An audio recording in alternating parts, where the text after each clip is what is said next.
আজকে এসিএল টুতে মোহনবাগান তুর্কমেনিস্তানের আহাল এফসির সঙ্গে যে ম্যাচটা খেলেছে, যে ফুটবলটা খেলেছে, সেটা যে আসলে কি ধরনের ফুটবল সেটা গোটা মোহনবাগান ফ্যামিলি বা মোহনবাগান সমর্থক, যারা ভারতীয় ফুটবলের যারা সমর্থক, তাদের মাথার উপর দিয়ে গেছে যে এটা কী ধরনের ফুটবল হতে পারে।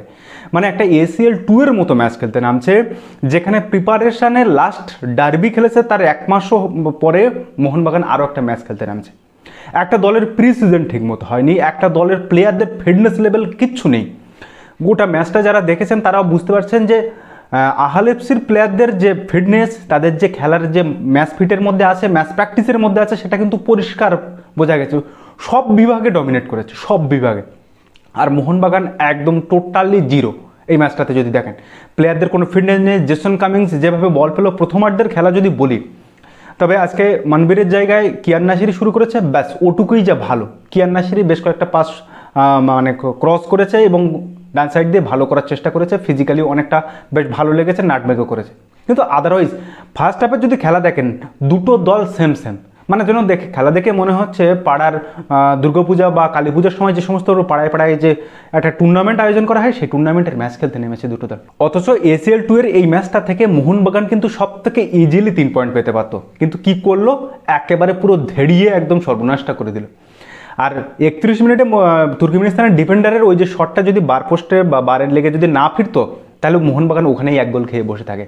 টোটালি প্রথমার্ধে দুটো দল সেম সেম খেলেছে, না কেউ জেতার জন্য খেলেছে, না কেউ কোনো অ্যাটাক করেছে, কিচ্ছু করেনি।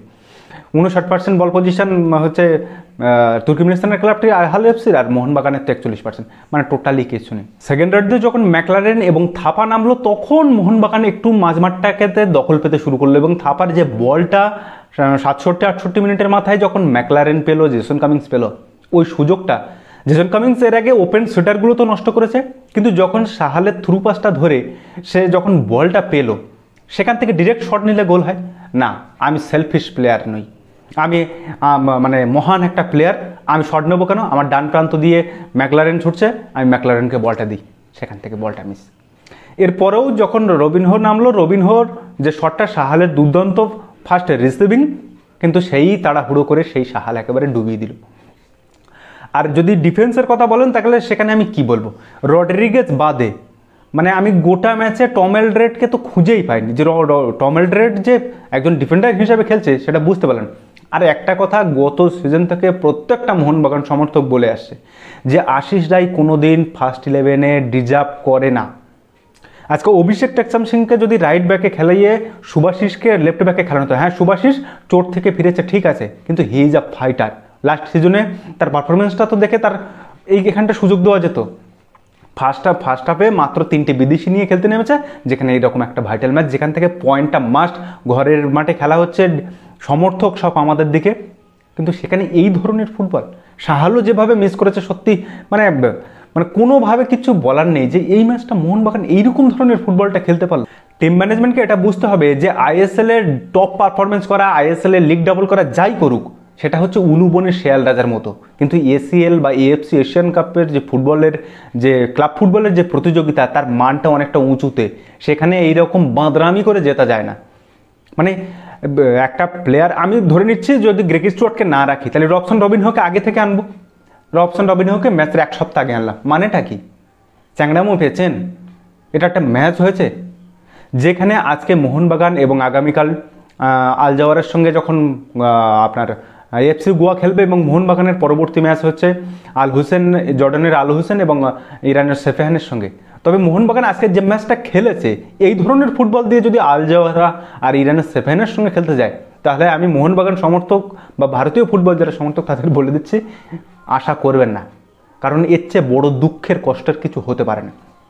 আজকে এই মোহনবাগান এবং আগামীকাল এই এফসি গোয়ার কাছে সবচেয়ে বড় দায়িত্ব ছিল যে ক্লাব ফুটবলে ভারতকে আরও উপরে নিয়ে যাওয়ার, ভারতের পয়েন্ট বাড়ানো, রেটিংটা বাড়ানো। সেখানে মোহনবাগান যে ধরনের পারফরমেন্স করেছে, তাতে আমার তো এটুকু মনে হচ্ছে যে বোধহয় সব গেল।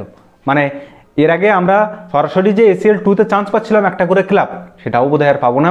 বাংলাদেশের যেমন ওই চ্যালেঞ্জ কাপ বা ওই প্লে অফ খেলে আসতে হচ্ছিলো, ওই রকমভাবেই আসতে হবে, কারণ যে ধরনের ফুটবলটা আজকে খেলেছি কিচ্ছু আমার বলার নেই। জেসন কামিংস প্রথমার্ধে তো মিস করেছে, সেকেন্ড হাফে শুরুতেও মিস করেছে, কিন্তু এই 67-68 মিনিটের মাথায় ওই যে ওপেন সেটারটা মিস করেছে, মানে এটা সত্যি মেনে নেওয়ার মতো না। মানে এটুকু মনে হচ্ছে যে জেসন কামিন্স বিশ্বকাপ খেলেছে আর ভারতে এসে খেলতে গিয়ে কি ফুটবলটাই ভুলে গেল। আর সত্যি মলিনা যে ধরনের টিমটা সাজিয়েছে প্রথমার্ধে, আমি শুধু ভাবছিলাম যে 3টে বিদেশি নিয়ে খেলা করছে, মানে ম্যাচটাকে কেউ সিরিয়াসলি নিল না।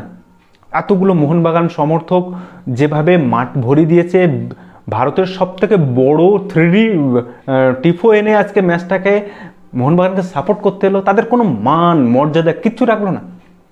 টিম ম্যানেজমেন্টকে এটা বুঝতে হবে যে ক্লাবটাকে নিয়ে চ্যাংড়ামি সবসময় চলে না। এটা একটা এশীয় কাপ টুর্নামেন্টে, এশীয় লেভেলের টুর্নামেন্ট, আর সেখানে এইরকম বাঁদরামি করলে কোনোদিন জেতা যায় না। তবে যে ধরনের ফুটবল খেলেছে, আমি এটুকু অন্তত আশা করছি না যে জর্ডানের আলজাওয়ারা আর ইরানের সেফানের সঙ্গেও মোহনবাগান ভালো পারফরমেন্স করবে, কারণ মোহনবাগান যে ধরনের ফুটবলটা আজকে খেললো এটা দেখে আমার অন্তত এটুকু শিওর হয়ে গেলাম আমি যে মোহনবাগান খুব শীঘ্রই এই গ্রুপ থেকে নকআউট হয়ে যাচ্ছে। এই মুহূর্তে ক্লাব ফুটবল বলুন বা ফুটবলের মান উন্নয়ন যতটা হয়েছে, ফুটবল যে লেভেলে উপরে উঠে গেছে, সেখানে এই ধরনের পাড়ার খেপ খেলার মতো ম্যাচ দিয়ে যদি আমরা ম্যাচটাকে বিচার করি বা ম্যাচটা খেলতে যাই, তাহলে সেখান থেকে আশা করা সত্যি ভীষণ দুঃখের। তাই মোহনবাগান সমর্থক যারা আছেন তারা অবশ্যই কমেন্ট করে জানাবেন যে এই ম্যাচটা দেখে আপনার কি মনে হয়েছে, কোথায় কোথায় ভুল হয়েছে। মানে গোটা ম্যাচে তো ভুল হয়েছে, তার মধ্যে আপনার সব থেকে কোথায় ভুল হয়েছে সেটা বলবেন। তবে আমার এটুকু মনে হলো যে কোচের কোনো প্ল্যান বি নেই।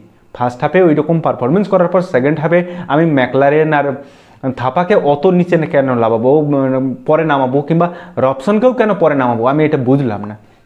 আপনারা যদি কেউ বুঝে থাকেন তবে অবশ্যই কমেন্ট করে জানাবেন। যাই হোক, আজকের ভিডিওটা শেষ করছি, আর কিছু বলার নেই, শুধু এটুকু বলবো যে বিকেল 3টের সময় আমরা যে মালদ্বীপ আর ভারতের যে অনূর্ধ্ব 17 ম্যাচটা দেখেছিলাম সেটা অনেক বেটার ছিল।